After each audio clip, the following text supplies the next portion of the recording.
Commander Daxon Vire strode across the control deck of the Iron Wraith, each bootstep echoing against the warped alloy beneath him. The floor groaned like it resented the weight of memory. Overhead, exposed circuits sparked dimly, while corroded panels flaked rust like old wounds peeling open. The lights twitched in protest, alive but barely. To an outsider, the vessel looked like a dying relic, but Daxon knew better. This was camouflage, perfected through ruin. Commander, signatures approaching, 12 vessels, confirmed. Reported Kai Ven from the ops terminal. Barely 20. Kai had quicksilver reflexes and a mind wired for tension.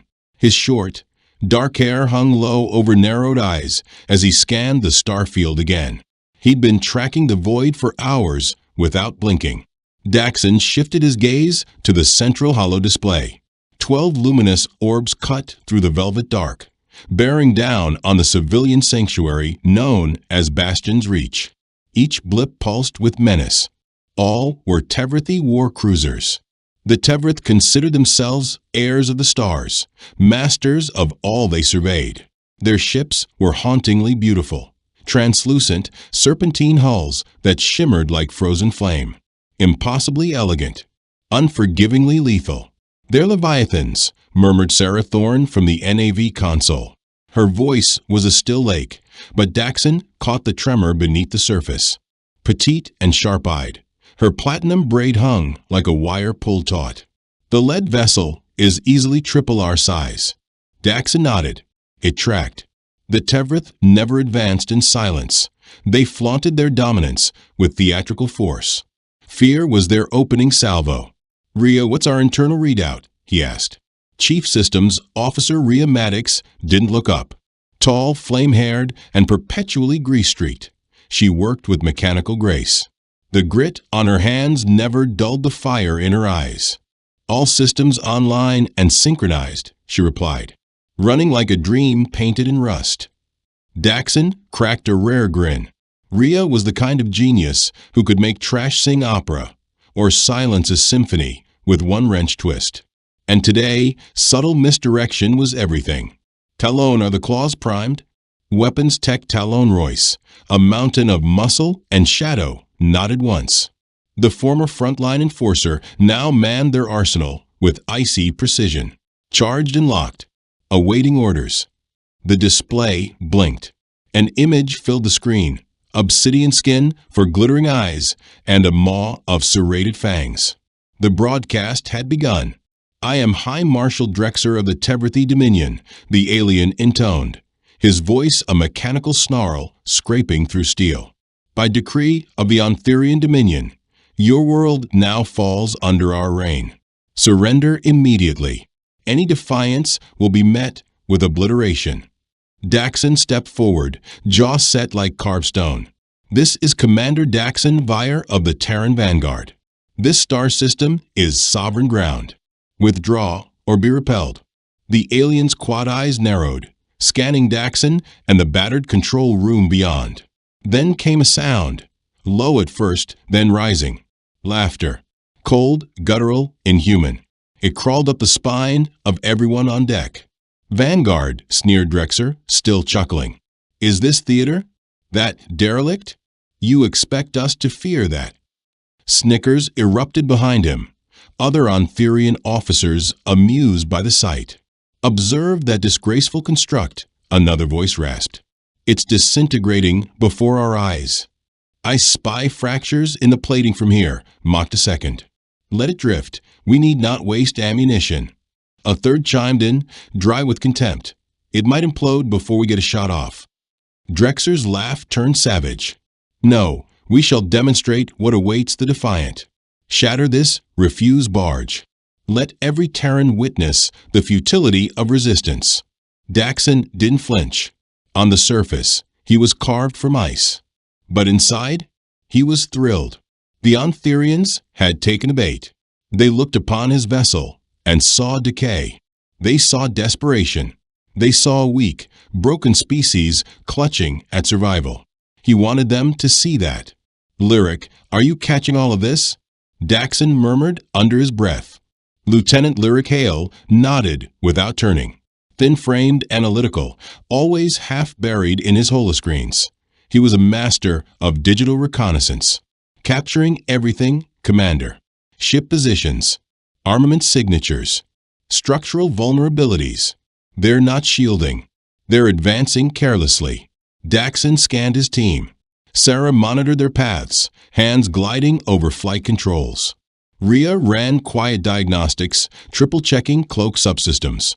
Talon had already primed their hidden cannons. And Lyric? Lyric was collecting their enemy's secrets like pearls on a wire. 2 years. That's how long they drilled for this single moment. The vessel? Far from collapsing.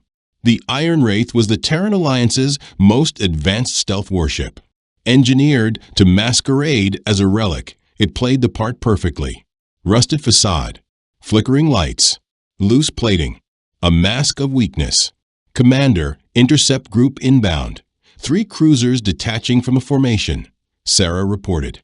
The rest continued toward Bastion's reach. Daxon's lips curved slightly. Right on schedule. The trio of Ontherian ships glided toward them like predators performing a ballet. Their crystalline architecture sparkled beneath starlight, flawless and cold. Movement seamless, beautiful and merciless. Each could erase an entire city in one pulse. But Daxon didn't blink. His eyes locked on the screen, and his voice lowered to a whisper meant only for his crew. Showtime. One last check, Daxon said, voice low and focused. Are we locked in? Standing by, Commander, came the united chorus from his crew. Daxon settled into his command seat. The leather was cracked and faded. It seems patched with old repairs, like the rest of the bridge. But it cradled him like an old friend. This chair had weathered countless storms with him, and would face one more today. Rhea, drop our energy output. Make us look like we're bleeding dry. Already draining the core feed, she replied. At her touch, the bridge dimmed further. Screens sputtered and blinked erratically. To anyone watching from afar, the Iron Wraith was dying. Kai, Daxon continued, send out a distress burst. Let's sell the performance. Kai's fingers flew across his console. Within seconds, a transmission spiraled through the void, pleading for assistance, citing catastrophic failure, masked in fear and desperation. The Ontherians devoured it. They're begging. Drexer sneered aboard his flagship. The Terrans want us to rescue them. How quaint. Shall we lend a hand, High Marshal? One officer chuckled darkly. Oh, absolutely, Drexer replied, lips twisting into a jagged grin. Let's show them mercy. Swift, terminal mercy. The 3 intercepting cruisers closed in, their formation fluid, casual. Their officers were at ease, confident, convinced they were about to swat a crippled gnat. They couldn't see what was coiled inside the shadows. Daxon watched their advance, the corner of his mouth curving into a ghost of a smile. Arrogance was always the first thread to unravel, and the Ontherians had tugged it willingly. Above them, the rest of the Dominion's fleet fanned out across the starfield, a glimmering constellation of destruction. 12 vessels arced like petals from a mechanical bloom, each sculpted from translucent alloys that glowed soft blue under distant suns. Their shields shimmered like woven starlight, faint and beautiful. Weapon banks lined their hulls, each cannon capable of vaporizing a fortress. At the heart of this deadly garden drifted Drexer's flagship, Crown of Embers. It dwarfed every other vessel, a gleaming titan nearly tenfold the size of any Terran warcraft. Its crystal towers clawed into the void like the limbs of some mythic abyssal god. Energy radiated from it in waves, spiking every scanner. By comparison, the Iron Wraith looked like space junk. Dark smoke drifted from ruptured panels. Chunks of armor floated behind it like a broken comet. The ship's nameplate, TSV Revenant, was half obscured, scrawled across stained metal like graffiti on a grave. High Marshal, came a voice from one of the flanking ships, Commander Valix. His transmission buzzed with amusement. Do we really need to fire? That thing looks like it's already lost the will to live. You could sneeze on it and it'd disintegrate. snorted Lieutenant Krell as his eyes danced across the tactical display. Each of his 4 pupils scanned different quadrants of the Terran vessel with mechanical precision. Commander Valix, their core output is pathetic, barely enough to run a food dispenser. He chuckled. I've seen children's holokites with stronger power signatures. Aboard the Revenant, deep within the flickering gloom of the bridge, Rhea Maddox allowed herself a quiet smile. Every spoofed signal she'd coded was performing flawlessly. From fake coolant leaks to phantom hull breaches, the deception was airtight. She turned slightly toward Daxon. They're swallowing it whole, Commander, she whispered. Their optics are telling them exactly what we want. Daxon gave a tiny nod, but kept his expression frozen in neutral ice. Through the viewport, the Ontherian interceptors drifted closer, carving sleek trails of light across the void. 3 cruisers had peeled from a fleet and were now headed straight for them. The remainder continued en route to Bastion's Reach, where over 50,000 Terran settlers held their breath beneath fragile atmospheres. Kai, intercept their closed-channel chatter, Daxon said. Kai's fingers flew. Ontherians still believed their encryption was unbreakable, but Terran decryption tech had advanced in secret and fast. They're laughing, sir, Kai reported, voice low. One just joked about using us for gunnery drills. Another suggested salvaging the Revenant as an artifact, proof primitive creatures once reached orbit. Sarah glanced at her console. Commander, main assault fleet reaches Bastion's orbital grid in 4 hours. Interceptors will enter strike distance in 20. Daxon scanned the faces around him. Every crew member played their role to perfection. From the outside, they looked panicked, grasping at controls, muttering frustrations, sighing in despair. Talon slapped his weapon console, cursing under his breath. Lyric hunched over glitching sensors, shaking his head like a man facing death. But Daxon saw it, the flicker behind their eyes. Excitement. They'd trained for this. Every drill, every scenario, every midnight repair session when systems failed by design. Everything led to now. How long until we can punch full burn? Daxon asked, voice barely above the hum of the dying lights. Half a minute, Rhea answered.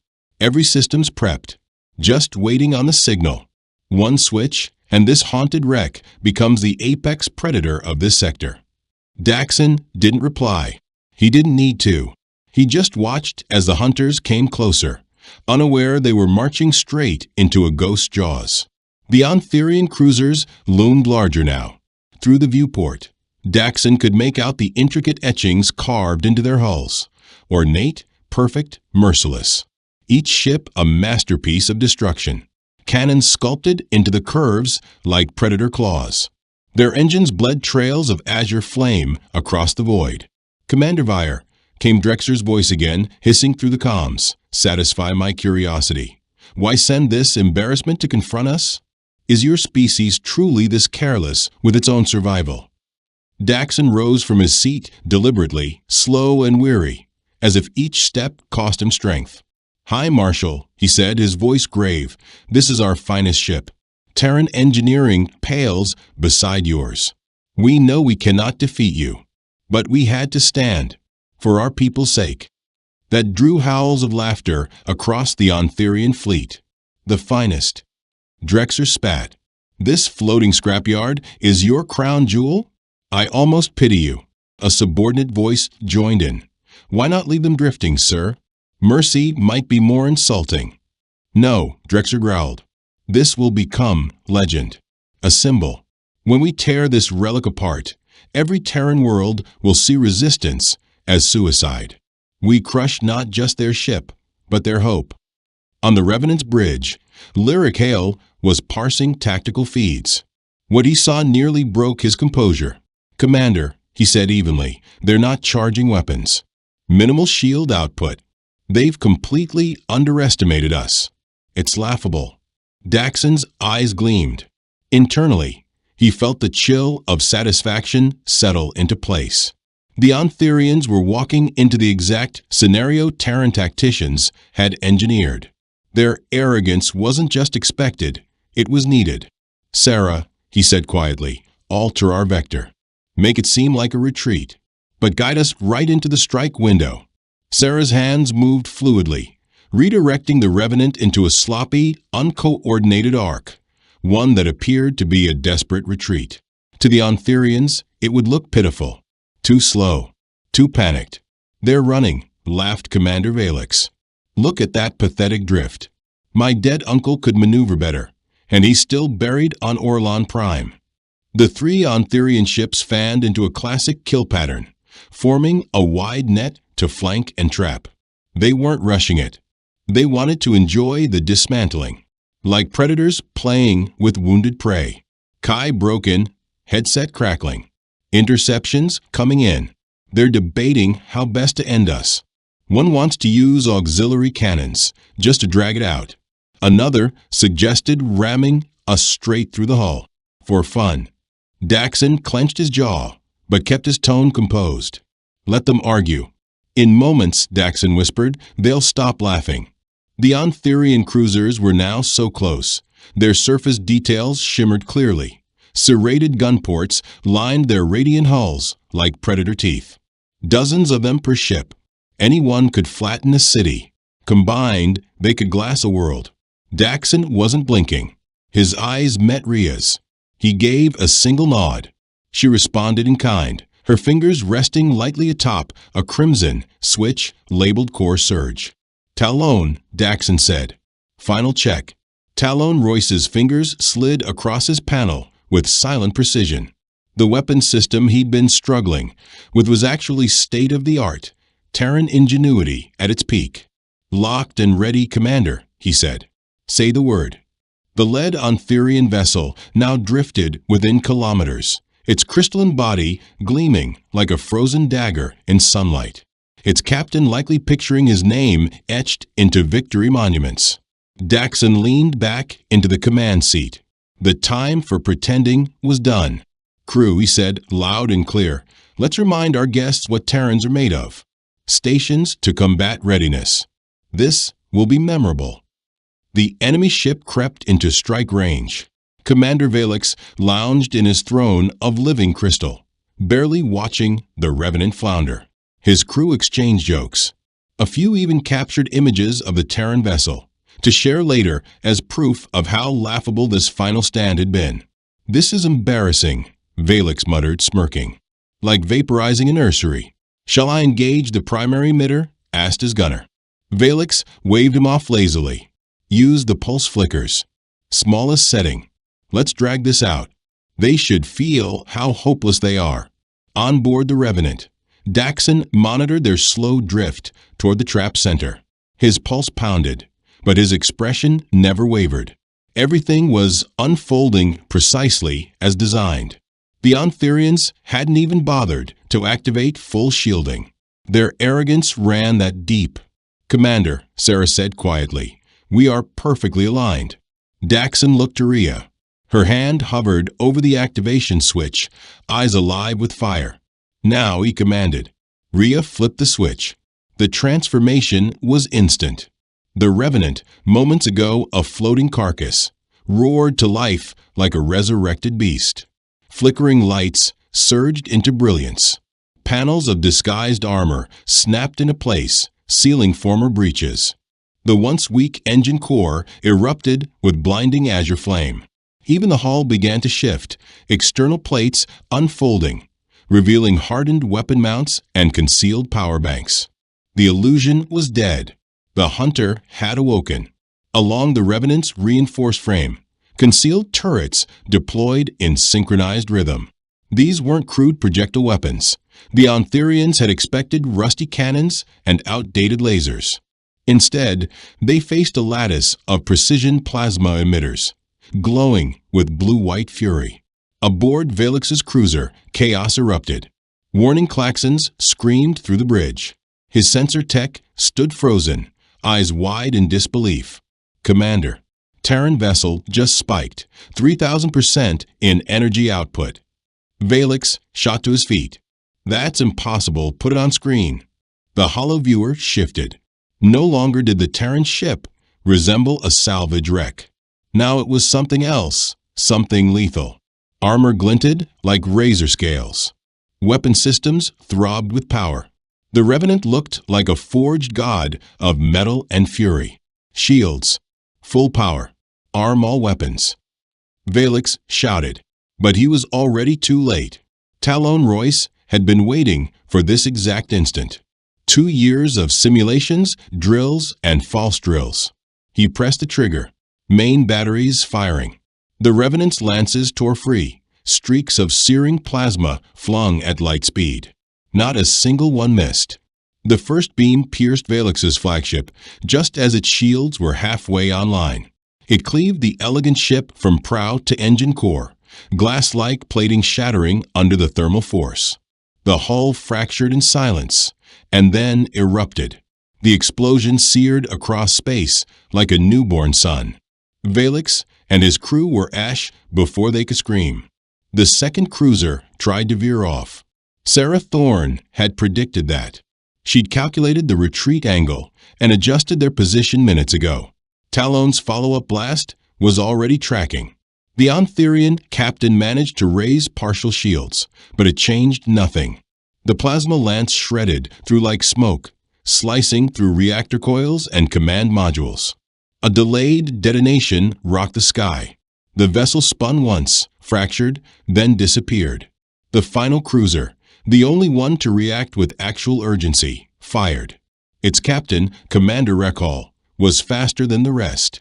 He launched a blast from the main cannon, a focused bolt of energy meant to level a city. It struck the Revenant. Nothing happened. The shot vanished against the hull like a ripple on a pond. Impossible. Recall screamed. That hit should have torn them apart. But he hadn't accounted for rheumatics. Her experimental armor didn't just resist damage. It absorbed it, converted it, fed it back into the ship's internal systems. The more they were attacked, the more powerful they became. Talon fired once more. The final cruiser ruptured mid-turn. The explosion cracked open the void. 3 Ontherian warships, masterpieces of destruction, had been reduced to drifting wreckage in under 30 seconds. And the ship they had mocked? The vessel they called a joke?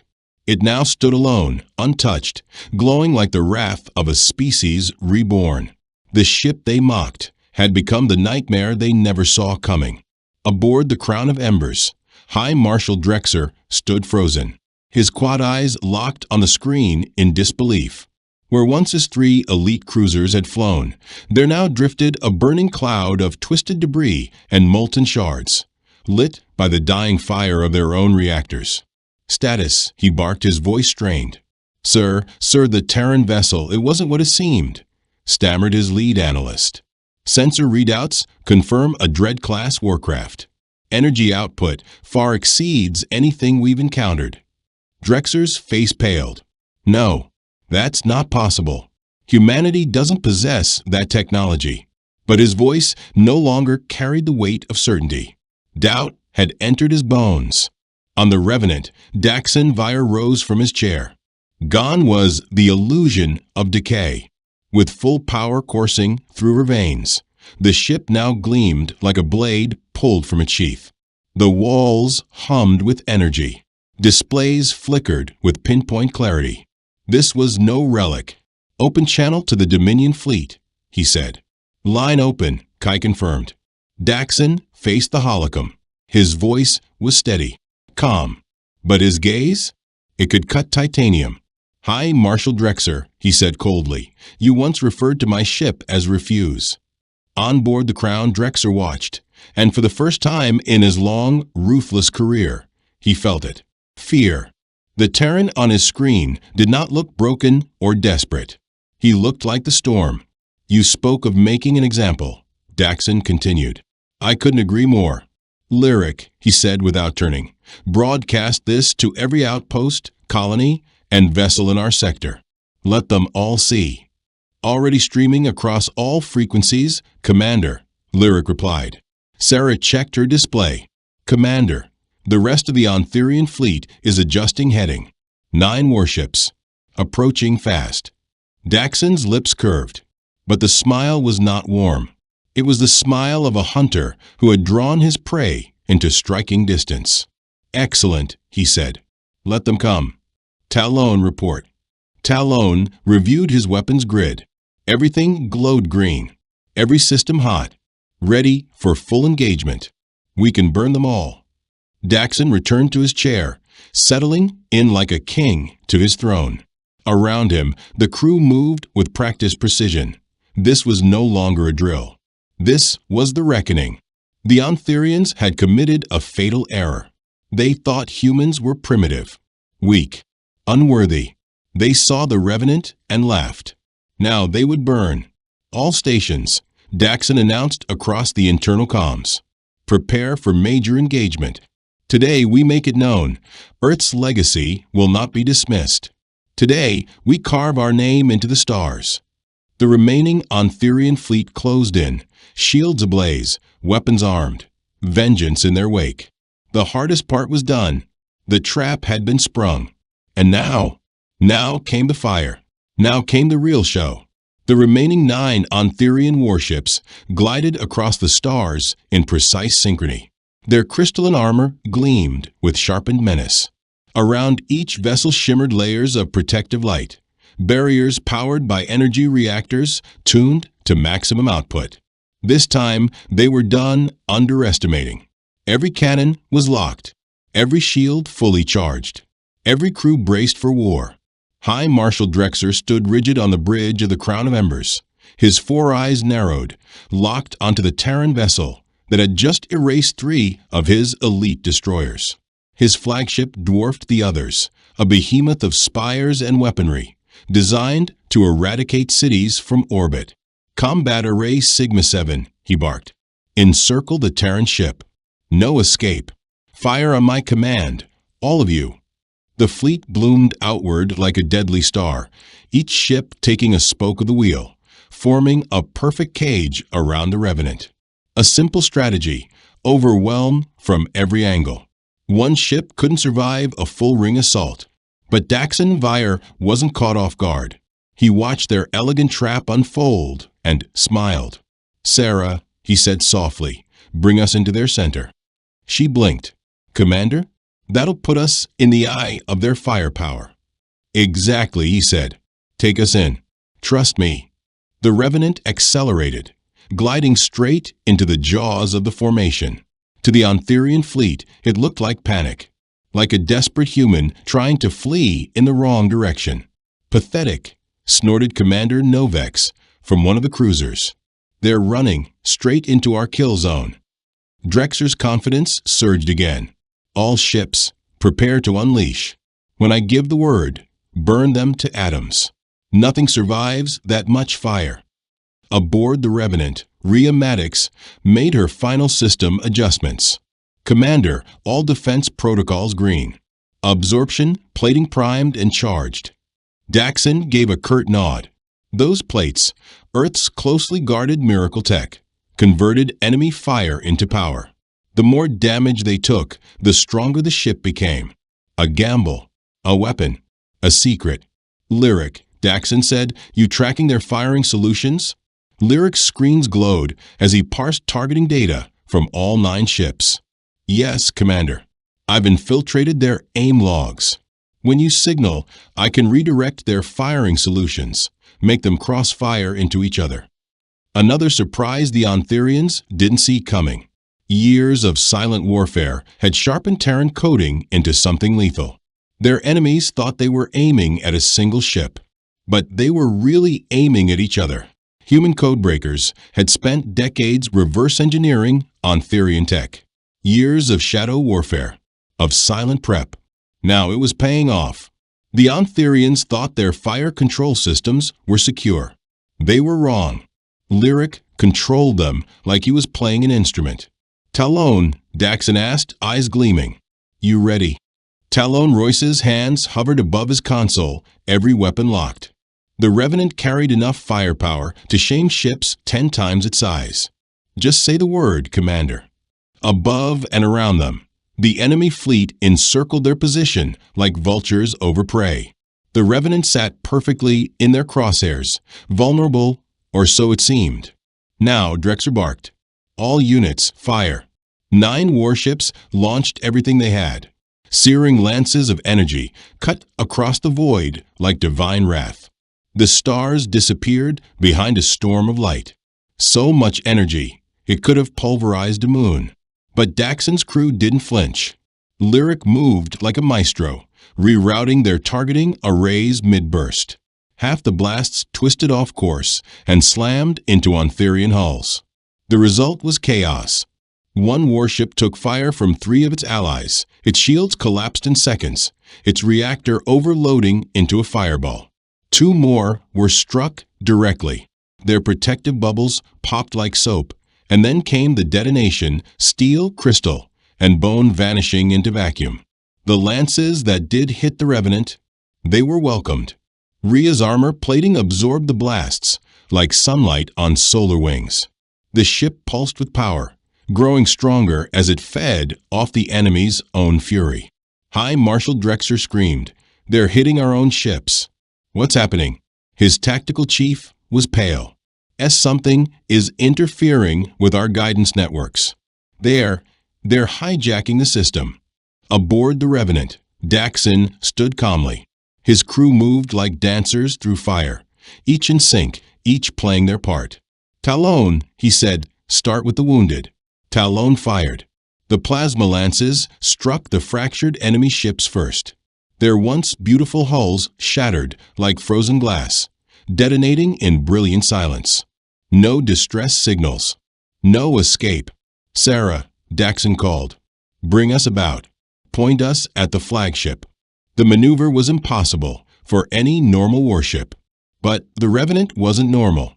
It twisted through the stars like a blade, repositioning with impossible grace, dodging enemy fire like a duelist in a ballroom. The remaining 6 Ontherian vessels tried to regroup, but Daxon wasn't letting up. "Lyric, blind them. Hit their comms." Lyric unleashed a digital plague, viruses crafted in underground labs, designed to rot through Ontherian fleetnet. Suddenly, they were deaf to each other. Commanders shouted into dead channels. No one responded. They were isolated.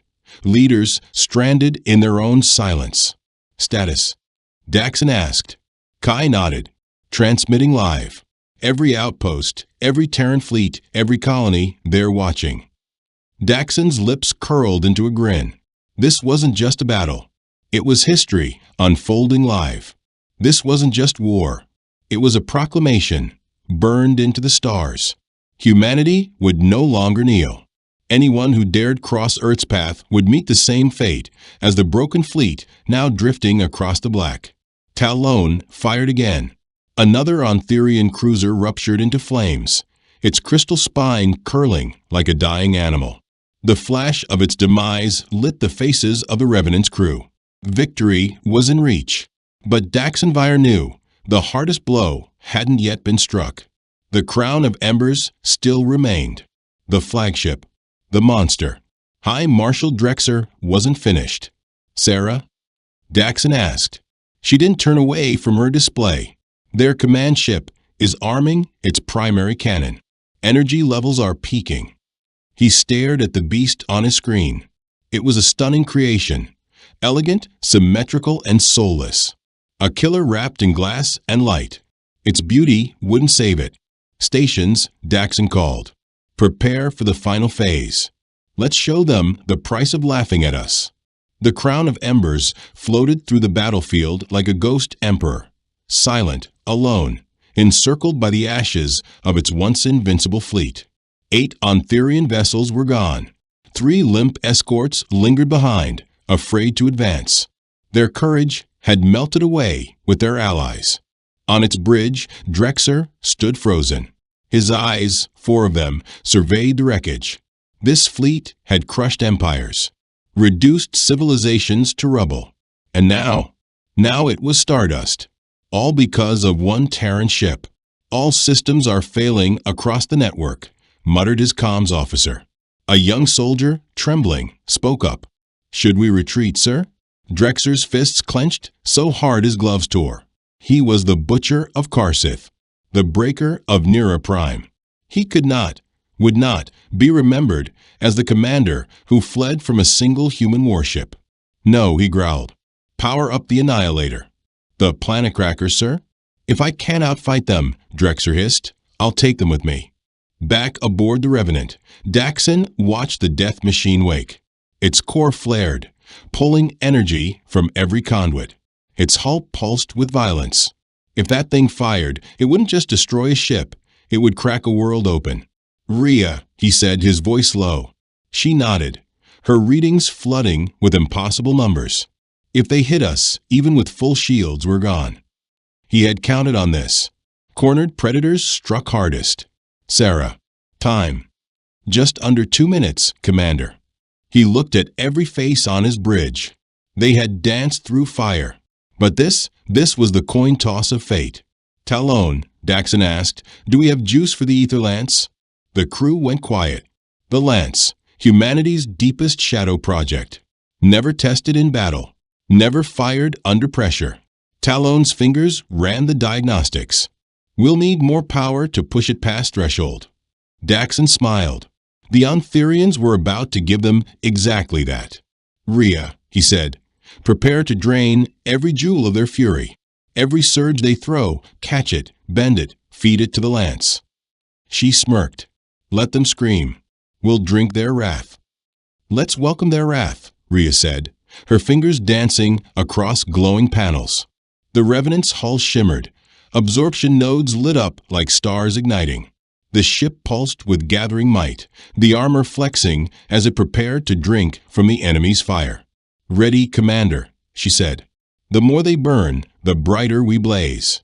On the bridge of the Crown of Embers, Drexer stood before a weapon designed to fracture worlds.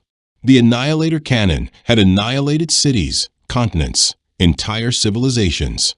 Now, it would be pointed at a single vessel that had humiliated him. Unleash it, he commanded. The cannon ignited with a scream of unnatural light.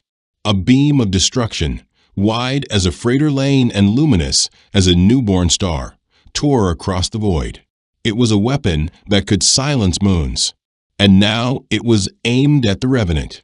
The shot struck. For a heartbeat, Daxon's ship vanished, swallowed by brilliance so intense, the galaxy itself seemed to hold its breath. Ontherian ships watched in silence, convinced they had ended the nightmare. But as the glare faded, they saw it. The Revenant still stood, not shattered, not damaged, glowing. It had feasted on the impossible, absorbed the fury of a dying empire, and grown stronger. Unthinkable, Drexer whispered. His ultimate weapon had only fed the beast. Inside the Revenant, Rhea's monitors flashed warnings as power surged through the systems. Commander, she said breathlessly, we're topped off. We're overflowing. The ether lance is ready. Daxon stepped toward the viewport. The enemy flagship hovered there, still majestic, still terrifying. The crown jewel of a once feared armada. But beauty meant nothing now. Zeke, Daxon said, open the line. Zeke's fingers moved swiftly, broadcasting to all hostile ships. Daxon faced the camera, his voice composed, his words like judgment carved in steel. High Marshal Drexer, he began. You crossed our line. You came here to dominate, to humiliate, to remind us of your power. You called us relics, garbage. You thought we were prey. Drexer's breath caught as the human's eyes stared through the screen. You were wrong. We let you believe in our weakness because your pride made you blind. Now, Daxon nodded to Talon. Now you face the consequences. Talon reached for the trigger only he had ever trained to touch. The ether lance was more than a weapon. It was a singularity wrapped in starlight. A pulse of sheer annihilation birthed in secret laboratories deep beneath Earth's crust. Firing, Talon said almost reverently. The beam that erupted from the Revenant made every other weapon look like a sparkler. It wasn't a line of energy. It was a rift in existence. It screamed across the void, struck the Crown of Embers, and went through it like it wasn't there. The mighty flagship buckled. Its crystal limbs shattered. Its core folded in on itself. And then, like a dying god, it erupted. A star was born, and the Empire's heart died with it. The crown of embers, once the pride of Anthurian might, was no more. One moment it shimmered like a divine relic, the next it disintegrated into cascading light. Gas, radiation, and fractured glory spread across the void where a Titan had stood. High Marshal Drexer, his legacy, his crew, erased in the blink of an eye. They never saw the end coming. The remaining 3 Anthurian escorts didn't wait. Their engines flared, and they vanished into the depths of space like hunted shadows, fleeing the very ghosts they had tried to mock. The ship they had dismissed as rusted refuse had torn through their elite with ease. They had mistaken Revenant for junk. Now they knew it was a wolf in Steel's clothing. Commander Daxon Vire watched them disappear, expression unreadable. No celebration, just a slow breath. The mission was complete. His people were safe. "They're gone," Zeke reported from the comms panel. "No sign of pursuit. And New Bastion is clear. Send word to the colony," Daxon said. "Tell them the storm's passed." "Already did, Commander," Zeke replied with a grin. "They're asking if we need backup." Daxon let out a low laugh. "Tell them we've got it handled." Chris tapped a few keys, eyebrows raised. "I'm getting transmission requests from Anthurian vessels across the region. They're asking for safe exit from human territory." "Let them go," Daxon said. "But make it clear, any Anthurian ship that sets foot in our systems again will vanish like the last ones." "Acknowledged," Chris said, his voice hard with pride. Rhea turned to her console. "Course heading, sir?" Daxon took his seat again. The bridge hummed with calm purpose now, as if the ship itself was settling its pulse after a fight. Around him, his crew sat with quiet intensity, battle-hardened and resolute. They had done what no one thought possible. One ship, one crew, an entire armada dismantled in less than an hour. "Set a heading for Sol," Daxon said. "I think Earth will want the full story." The Revenant pivoted slowly, its hull still glowing with the aftermath of stolen power. Behind it floated the drifting bones of an empire. Ahead, the stars welcomed something new. Daxon stared into the infinite black, thoughtful. This wasn't just a victory. It was a proclamation. Humanity had spent centuries as the underdog, primitive, outgunned, overlooked by every advanced species that filled the void between stars. They'd been dismissed, mocked, colonized, but no longer. This battle would echo like thunder through every system and council hall. The age of human meekness was over. From now on, enemies would think twice before underestimating Earth. From now on, those who judged by appearances would do so with fear. The galaxy had seen a broken ship, but it had faced humanity's most cunning minds, most courageous hearts, and most devastating creation. And it had learned. The stars belonged to Earth now, not by entitlement, but by proof.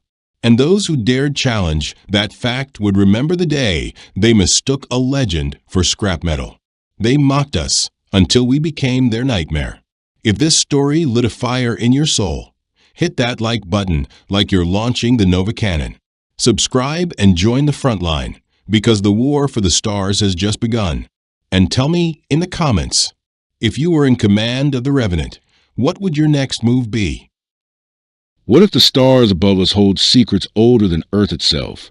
What if the ancestors we thought we knew were never really from here at all? When the sky turned dark with ships that swallowed starlight, humanity discovered the terrible truth. They were not alone. They never had been. And when an ancient enemy came to conquer, it was the shadows from the void who returned to protect the forgotten children of a shattered world. Make sure you're subscribed and hit that notification bell, because what you're about to hear is a story of humanity's darkest hour, an ancient secret buried among the stars, and the moment we discovered we were never truly alone. At dawn's first breath, when New Avalon, once called New York City, was just stirring awake, the heavens themselves seemed to rip apart. Shapes vast and ominous slid from behind the drifting clouds, blotting out the fragile morning light. They weren't thunderheads rolling in, no. These were titanic vessels, alien leviathans that moved with the calm certainty of predators. Commander Rena Hale stood rigid on the command deck of the Resolute, Earth's crown jewel of a warship. On the panoramic screen before her, the invaders loomed like mountains in the sky. Her fingers dug into the armrests of her captain's throne, as if bracing for the impossible. Each monstrous craft dwarfed the city blocks they hovered over. Veins of molten gold pulsed across their hulls, shifting glyphs glimmering like the heartbeat of something alive and merciless. How many are hanging above us? Her voice cut through the tense hum of machinery. At the tactical console, Ensign Theomaris lifted his eyes, ashen under the harsh light. Over 300, Commander. They're anchored over every metropolis on the planet. 300. Rena's gut twisted. Humanity could maybe scrape together 50 ships. None even half the size of those behemoths, drifting like executioners above their heads. Far below, in the bastion of the United Earth Council, Chancellor Ava Serrano stood, encircled by frantic advisors. The Situation Hub glowed with live feeds, every angle, every shadow of the colossal fleet now suffocating Earth's skies. Her voice trembled but held its edge. What intel do we have? Who are they? Defense Director Emil Narung gestured, conjuring a swirling hologram that flickered with distant star charts. They call themselves the Thalorian Dominion.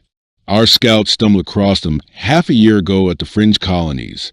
17 star systems fall into them in a century. No treaties. No commerce. They conquer. That's it. Envoy Caleb Rourke leaned in, desperation tightening his features. There must be some crack in that armor. A sliver of diplomacy? Emil's expression hardened. Every civilization they've touched has been given two choices: yield completely or vanish into dust. At the table's head, Commander Rourke, the iron backbone of Earth's unified defense grid, looked every bit the war hero he was, but the storm in his eyes betrayed the nightmare dancing behind them. Our weapons can't even scratch their shielding. One of their gunships could incinerate our capitals in minutes. We're standing on the edge of extinction. As if some cruel god had heard him, the screens fizzed and warped. A face resolved out of static, but it was no human face. It was gaunt. Skin a ghostly shade of glacial blue stretched tight over an angular skull, obsidian eyes bottomless as deep space. Its voice, when it came, was as smooth and final as a guillotine's drop. "I am Arch-Commander Varric of the Thalorian Dominion," it said, each word slicing into the council chamber. "Your species has 72 hours to bow before our banner. Lay down your arms. Dissolve all defense. Embrace imperial law.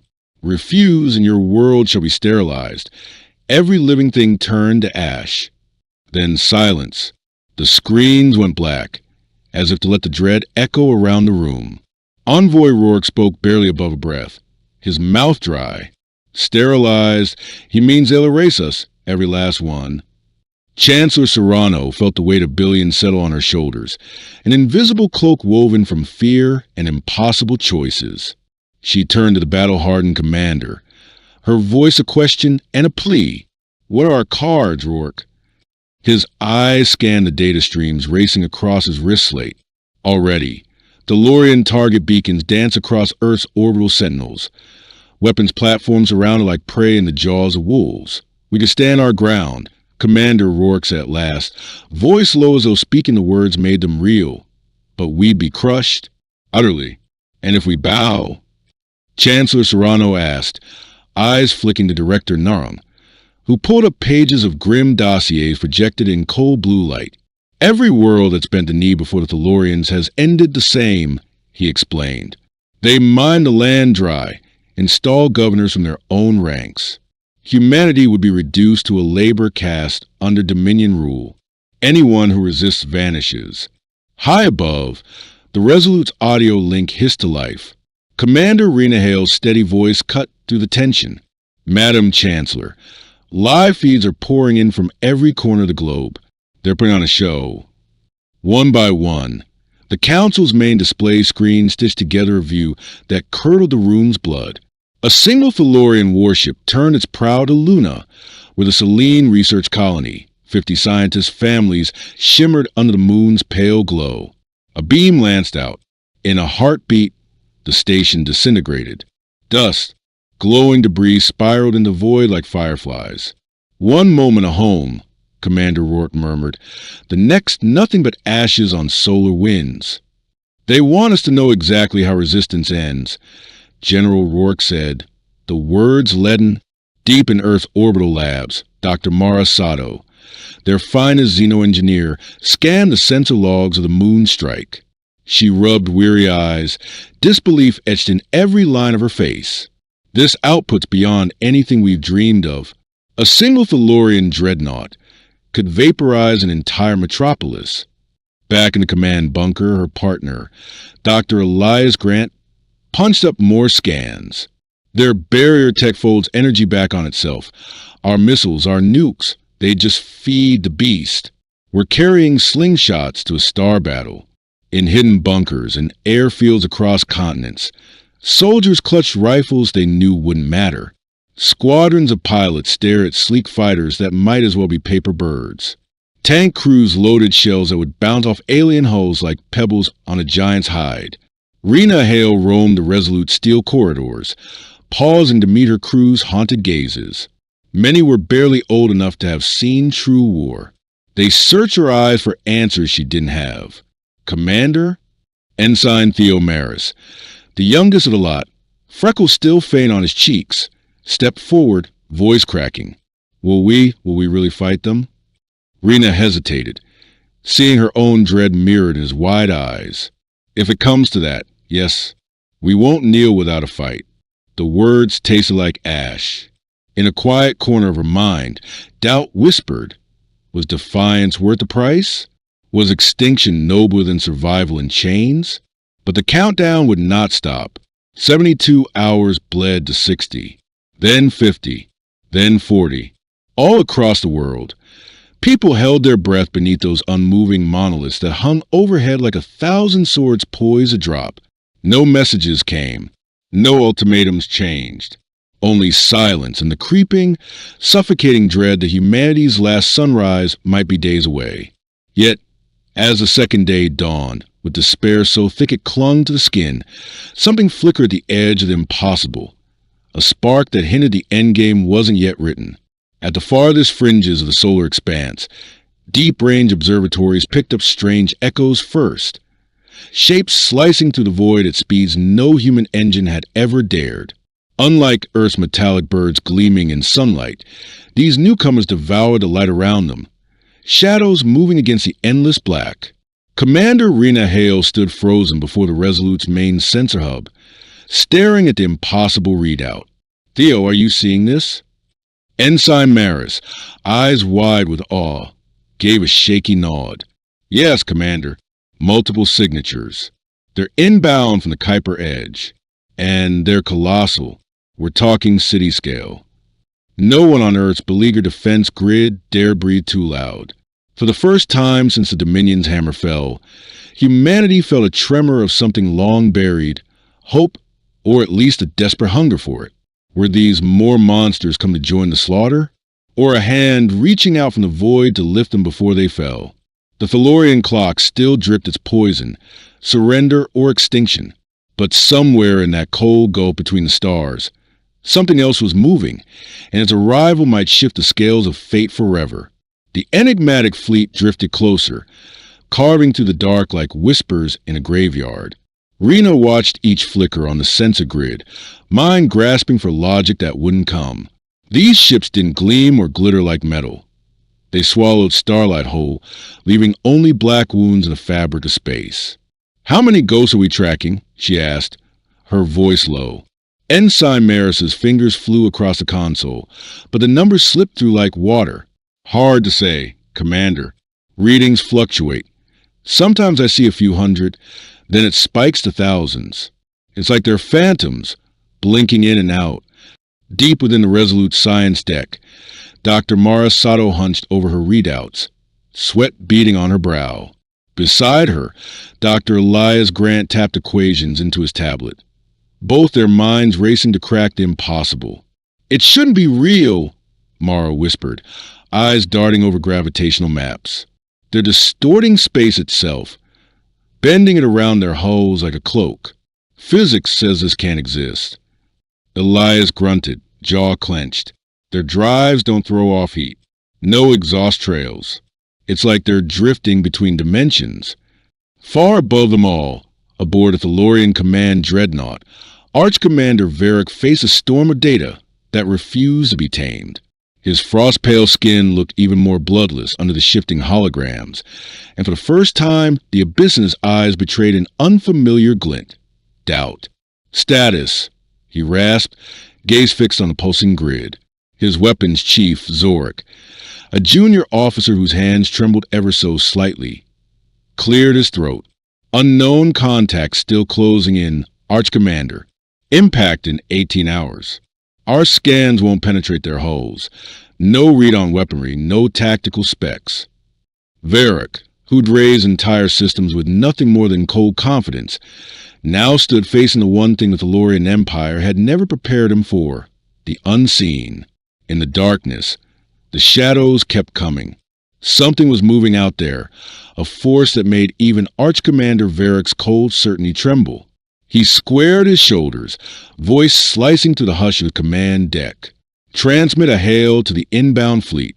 Demand they identify themselves and declare their intent in Thalorian territory." The message rode a beam of energy into the void. Silence answered. The obsidian silhouettes kept sliding closer. Silent predators cutting through the cosmic dark, oblivious to the Empire's authority. On battered Earth, Chancellor Ava Serrano convened her war council yet again. Advisors crowded the Situation Hub, eyes bouncing between flickering feeds of Golden Dominion dreadnoughts and the growing swarm of Star Eaters drifting ever nearer. "Could these be Thalorian reinforcements?" asked Defense Director Narung, fingers drumming a nervous tattoo. General Rourke's gravelly voice answered first. "Unlikely.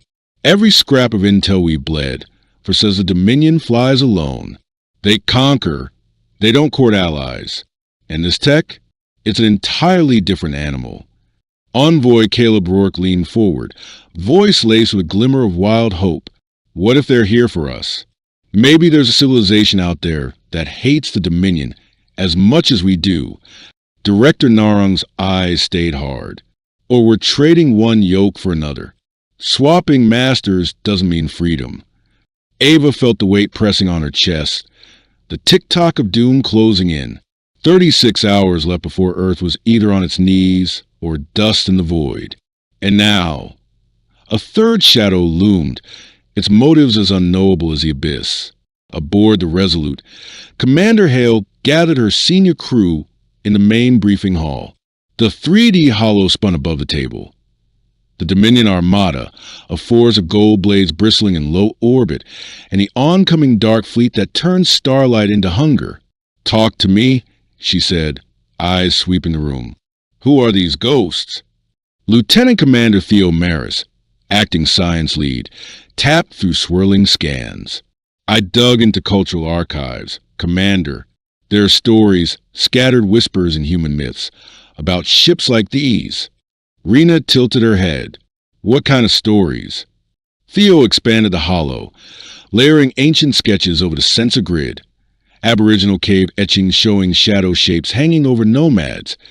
Mayan glyphs describing beings of living darkness who descended to share secrets. Native tales of star spirits who slipped between worlds like drifting smoke. Dr. Mara Sato's face crackled onto the main screen from the lab deck, eyes blazing with disbelief and awe. "Commander, I need you to see this. We just intercepted a signal." The briefing room fell silent as a feed flickered. Mara leaned in close to her console, voice trembling with adrenaline. "It came through on a band that shouldn't exist. By everything we know about particle physics, this frequency can't even propagate. And yet, the Dark Fleet is talking. To us.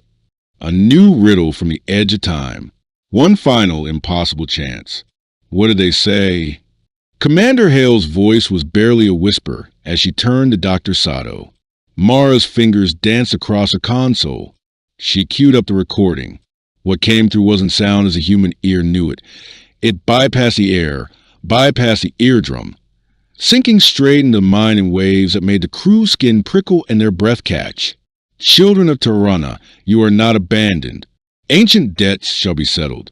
The words melted into silence, yet the echo of them clung to every corner of the Resolute's war room.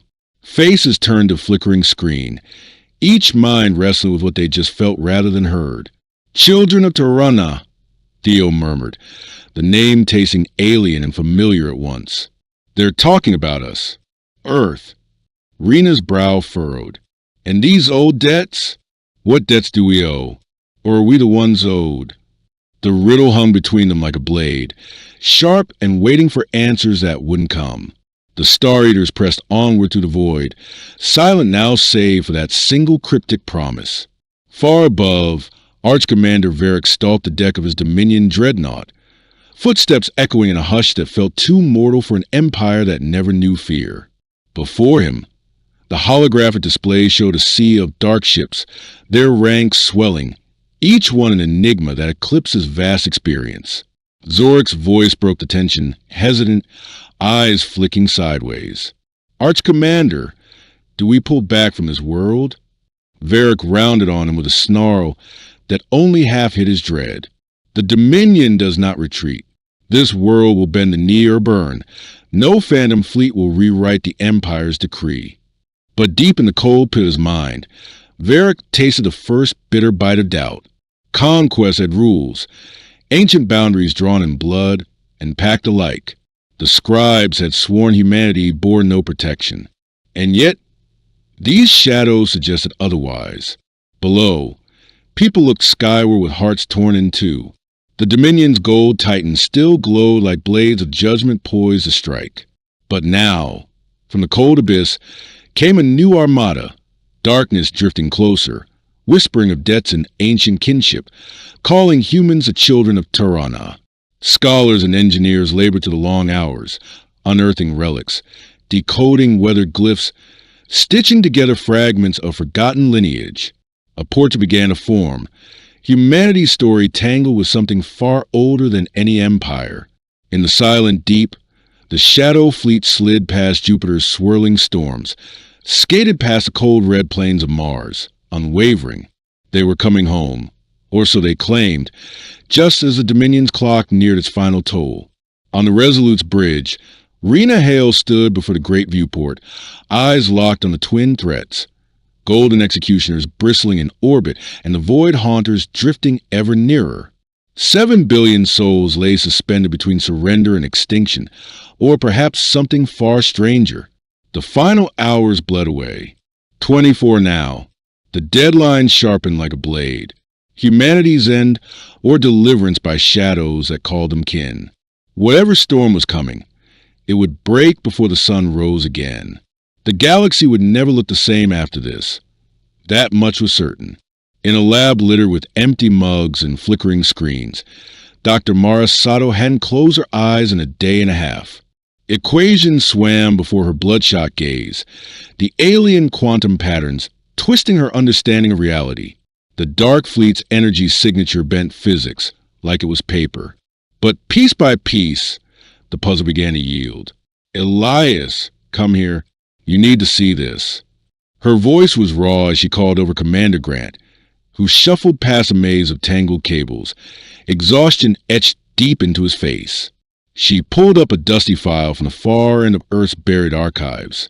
3 years back, our survey teams found these crystals deep in a cave network on the Tibetan Plateau. Back then, the readings made no sense. We blamed the instruments. Box it all up. On her main screen, the old crystal scans merged with the fleet's current data stream. They matched perfectly. These stones, they're not of this planet, Mara whispered. The elements don't even exist in our solar system, but they've been here hidden for thousands of years. Half a world away, in the basement stacks of an ancient observatory in the Atacama, Lieutenant Theo Mara stumbled onto his own ghost. buried in boxes no one opened for decades. He brushed aside dust to find fragile photos of ancient cave murals, the kind that should have told stories of hunts and gods. Instead, they all spoke of the sky. Each image revealed the same impossible vision: tall, shadowy beings beside primitive people, arms forever lifted to the stars. Africa, Australia, Europe, the Americas separated by oceans and eons, yet identical. Theo patched through instantly. "Commander Hale, you need to see this." These murals, they're separated by continents and millennia, but they all show the same scene. These beings, they're pointing the way home, to the stars. Aboard the Resolute, Rena stared at the broadcast on the main screen. In every weathered painting, the dark shape stood silent, a bridge between dirt and the heavens. "How old are these?" she asked quietly. "Some date back 50,000 years, Theo said. "And the constellations they're pointing at? That's exactly where the Phantom Fleet is coming from." Back in her lab, Mara's voice broke through the calms, steady despite the storm raging in her mind. "They're not random wanderers. They've always been part of our story. Watching, guiding, waiting." In the Situation Hub, Chancellor Serrano listened as military minds and scholars alike painted the same impossible truth. Humanity's ancestors had not looked up alone. "So you're telling me," she said slowly, words weighed down by the sheer scale of it, "these star ghosts have been standing vigil for us for millennia?" General Rourke gave the faintest nod, eyes dark with the weight of revelation. "Madam Chancellor, it looks that way." "That's how it looks, Madam Chancellor," General Rourke said, his voice grave as a funeral bell. "The murals, the crystals buried for millennia, the half-forgotten myths. Every trail led to the same impossible truth. Humanity had walked alongside these shadow beings before." Envoy Caleb Rourke leaned forward, brow furrowed. "But why now? Why wait until the Dominion stands at our throat to come out of hiding?" The reply came from a place few would have expected, deep beneath marble vaults in Rome.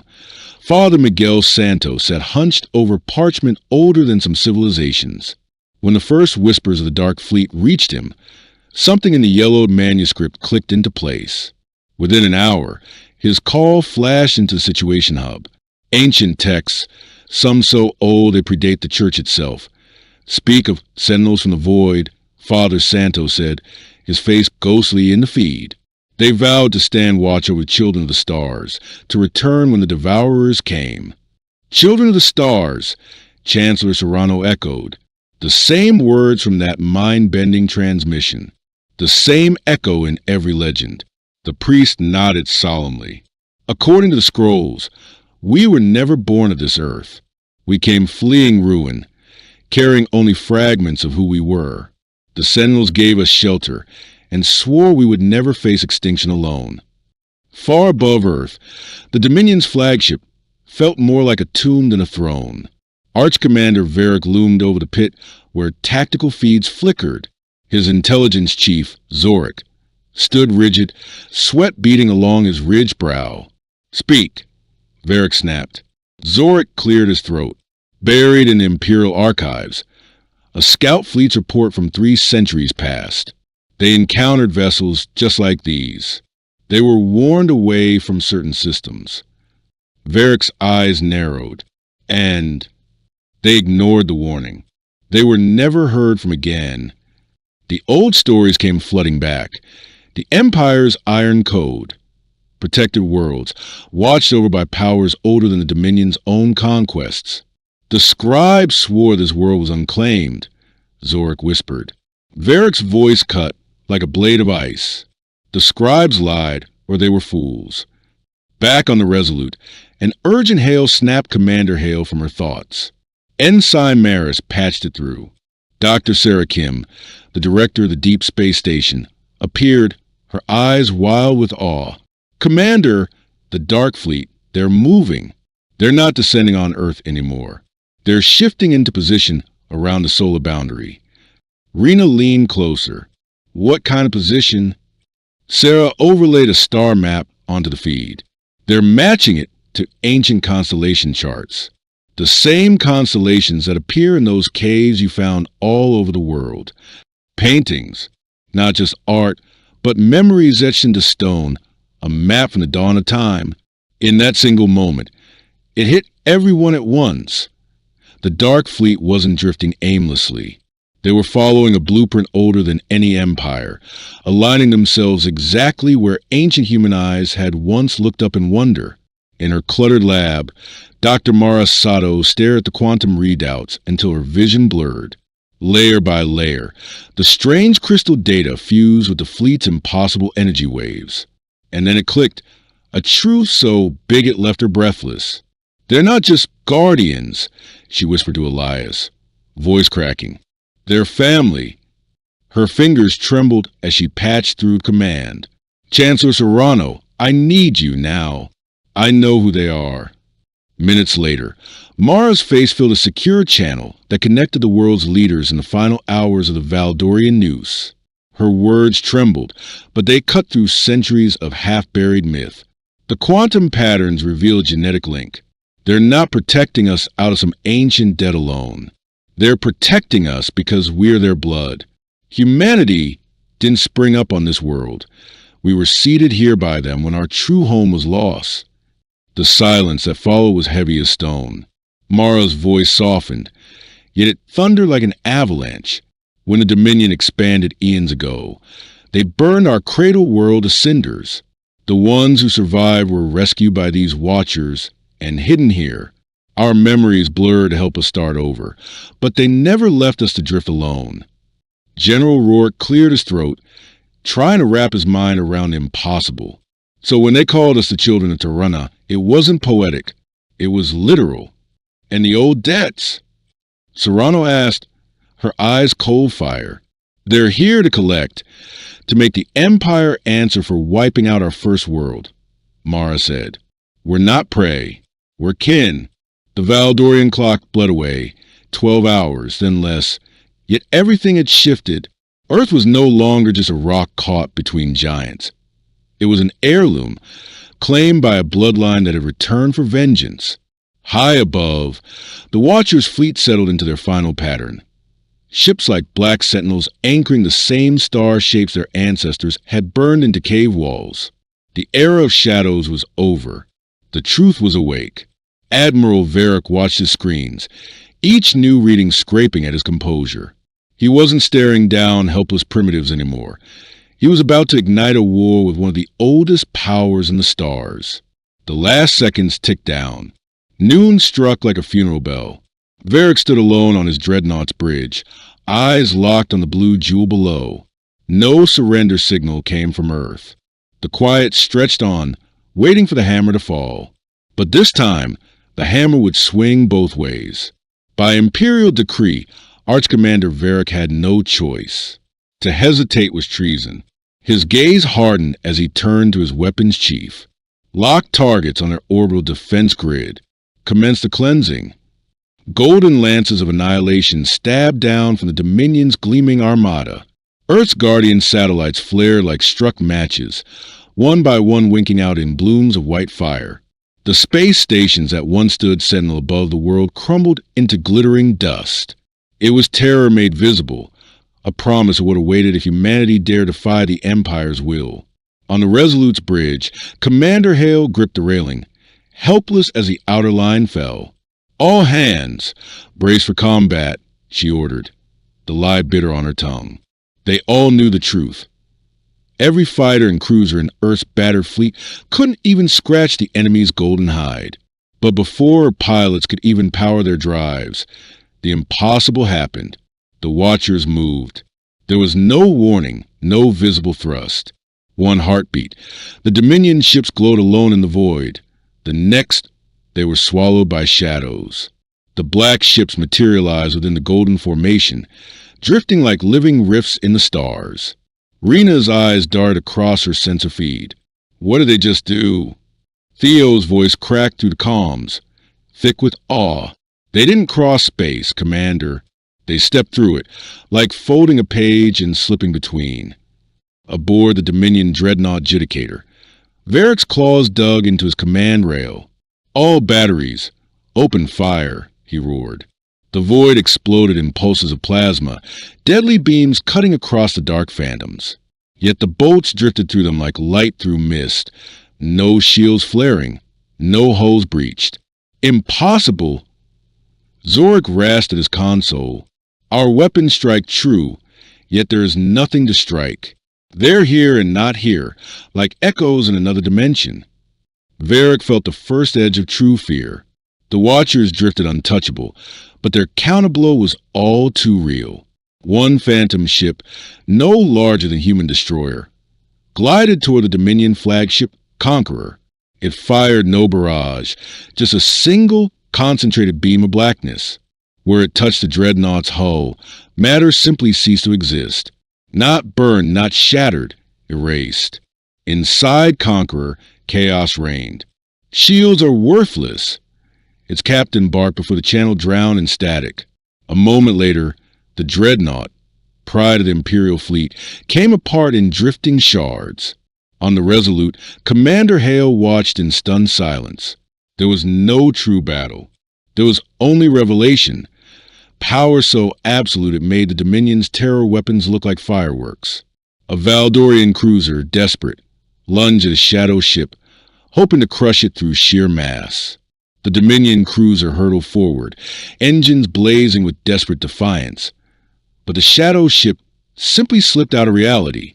It blinked away, let the golden behemoth punch through nothing but empty starlight, then shimmered back into existence behind it. A second later, a lance of blackness carved the cruiser cleanly in two. Commander Grant's fingers flew over his console, mind racing to catch up with the impossible. "Captain!" Their weapons aren't tearing matter apart. They're rewriting it. They convince reality to let it go. It's manipulation at the quantum level. We can't even begin to comprehend this. Down in her lab, Dr. Mara Sato's voice cut through the bridge speakers, strained and breathless. "I'm tracking their output. One ship, just one of theirs, is burning more energy in an hour than our entire civilization uses in a year." Aboard the Dominion Dreadnought Judicator, Arch Commander Varric stared as the fleet he'd forged with blood and terror came apart like sandcastles. Vessel after vessel simply winked out of being. Escape pods drifted away like seeds scattered on the wind, living proof that the darkness was not here for slaughter alone. "Transmit to the Watchers," he barked, his voice raw. "Invoke the Imperial Protection Accord. Demand passage under galactic law." The plea raced into the void, but the reply didn't come through metal or airwaves. It came directly into every Valdorian mind, a harmonic echo that made the soul shudder. "I am Void Walker Ethon, voice of the Umbrial Covenant." There was no anger in the words, only finality, the weight of a promise being fulfilled. "There is no statute that shields those who butcher the children of the stars. Your empire razed their cradle world and scattered them to the void. Today, that debt is paid." In the Situation Hub, Chancellor Serrano watched the unfolding obliteration in stunned silence. The Dominion, conquerors of a dozen suns, undone by shapes that move like living oblivion. "Are they executing the crews?" she asked, voice tight with dread. General Rourke shook his head, watching life pod indicators blink across his tactical grid. "No, Chancellor. They're evacuating them. The ships die, not the people." It was not genocide. It was vengeance with Surgeon's hand, destroying the swords but sparing the hands that once wielded them. Above, the Dominion's greatest dreadnought drifted in a ring of shadows. Varric stood on his shattered bridge, heart pounding in a way he hadn't felt in decades. Then Ethon's voice whispered inside his mind once more. "Surrender. Your warriors will live. Your fleet will scatter on the stellar winds." Carry this tale home. The children of Terra now stand shielded by the Covenant. Admiral Varric, who'd never been his knee to any foe, felt the words tear from his throat. "I surrender. Spare my crews." It is done. What followed wasn't an explosion of light or the roar of engines, but the greatest feat yet. The Dominion fleet didn't break apart or detonate in flames. One by one, those gilded monsters simply ceased to exist where they hovered. In the next heartbeat, thousands of Valdorian crews staggered to their feet on alien soil. Their ships gone, scattered like seeds on a galactic breeze. 100 dreadnoughts, now lost among uncharted stars. 17 minutes. That's all it took to end the battle for Earth. The golden blades that had hung over humanity's cities for days were gone, not obliterated, but banished, flung into void by an ancient covenant that wielded the laws of physics like child's play. On the Resolute's bridge, Commander Hale's voice cracked.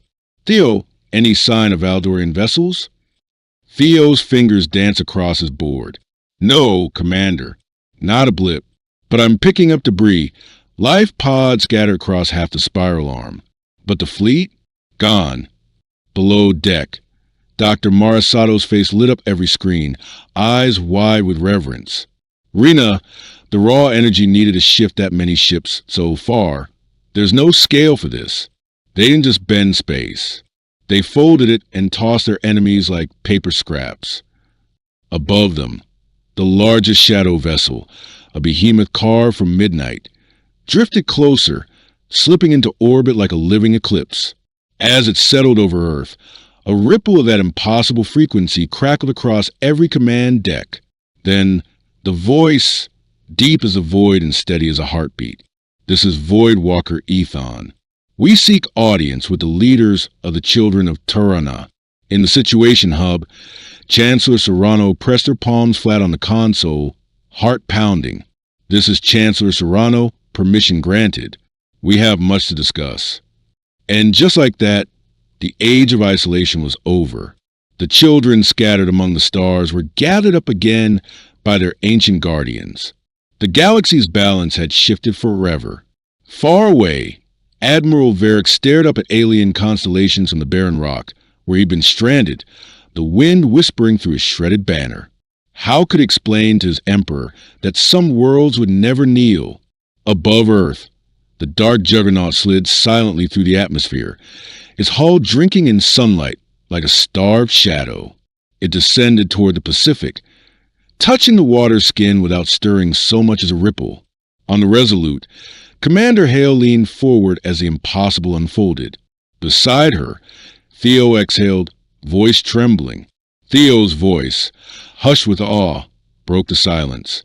"Commander, they're asking permission for their envoy to board Resolute. They want to meet face to face." Rena Hale's pulse thundered in her ears. After all the horror and wonder, now she'd stand before the beings who'd pulled humanity back from the brink. She drew a steadying breath. Tell them we'd be honored. Moments later, the impossible arrived. No shuttle, no airlock cycling, just a sphere of liquid shadow blooming in the main hangar. From that swirling void stepped a figure that drew a collective gasp from every soul who saw it. Voidwalker Ethon stood nearly 8 feet tall, its shape fluid and regal, a living silhouette filled with drifting pinpricks of light. Where flesh should have been was instead a tapestry of the night sky, a glimpse of distant suns shining through a cloak of living darkness. When Ethon spoke, it didn't vibrate air. The voice unfolded inside every mind present, warm and boundless. "Children of Turana." The words resonated. Long have we waited to stand with you once more. Commander Hale stepped forward, words trembling on her tongue. "We owe you everything. You saved our world from extinction. We saved our own." Ethon's voice was gentle, ancient. "Your people are kin, the last seeds of the world you call Kepler 442b.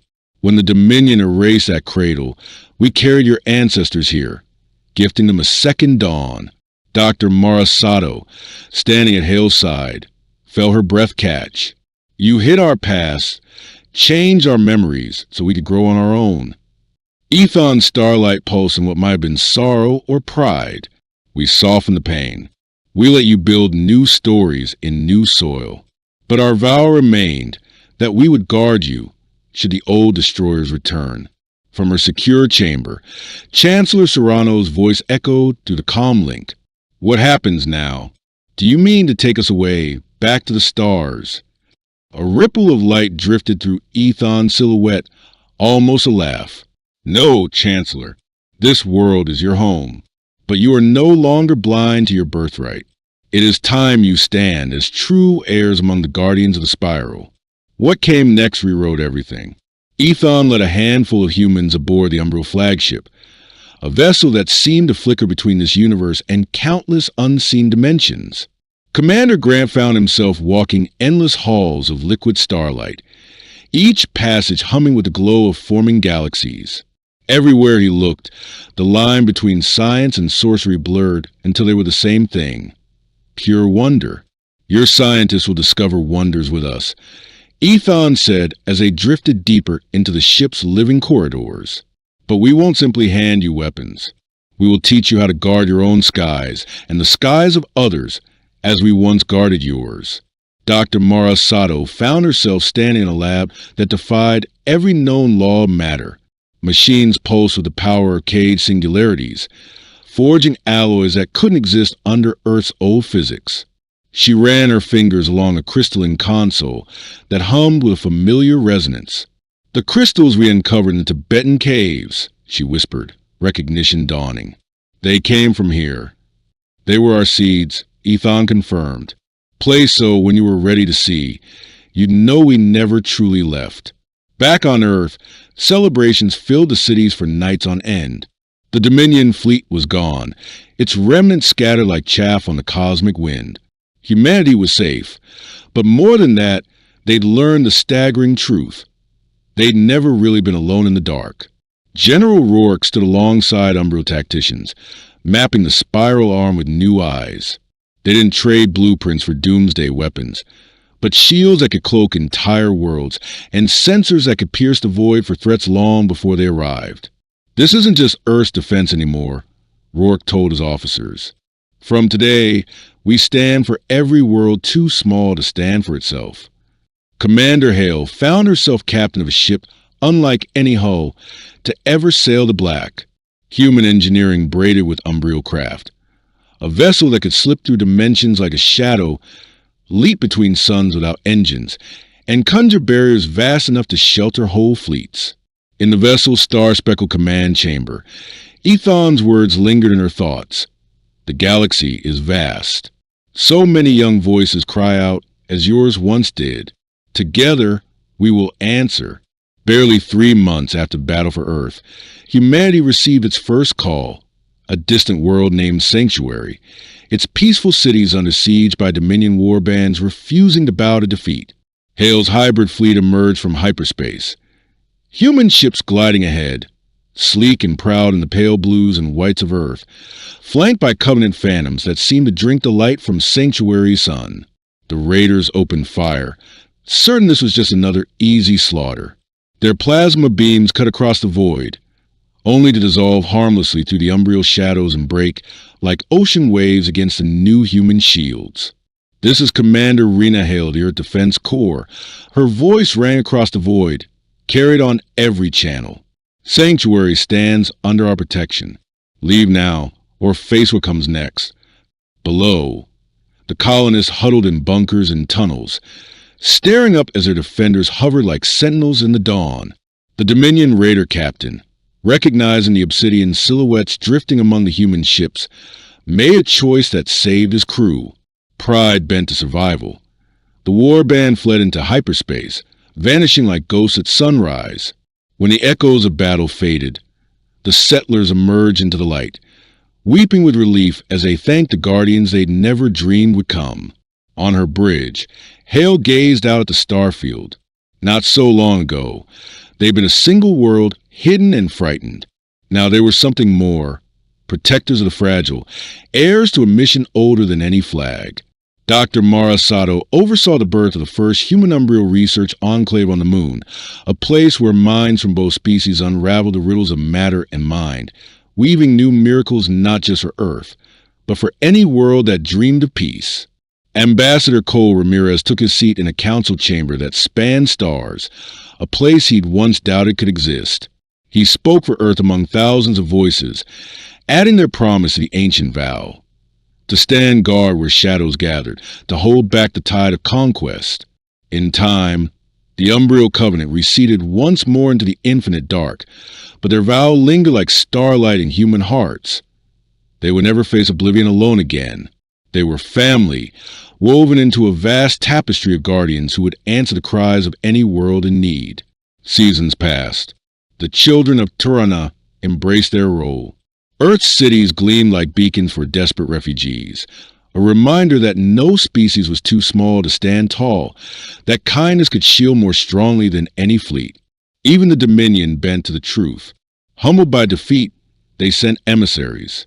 And one day, Admiral Katar himself stood in Earth's Great Hall, bowing his head as he signed the accord that would forbid his empire from ever threatening the children of the stars again. Far beyond any map, ancient eyes watched with quiet pride. The circle had closed. The lost seeds of a broken world had become the keepers of countless living ones. Humanity would never stand alone in the dark again. If this story left you wondering what else might be waiting for us in the dark, don't forget to like, share, and subscribe. Drop your theories in the comments. Would you trust ancient guardians watching from the void? Until next time, keep looking up. The stars may be closer than you think.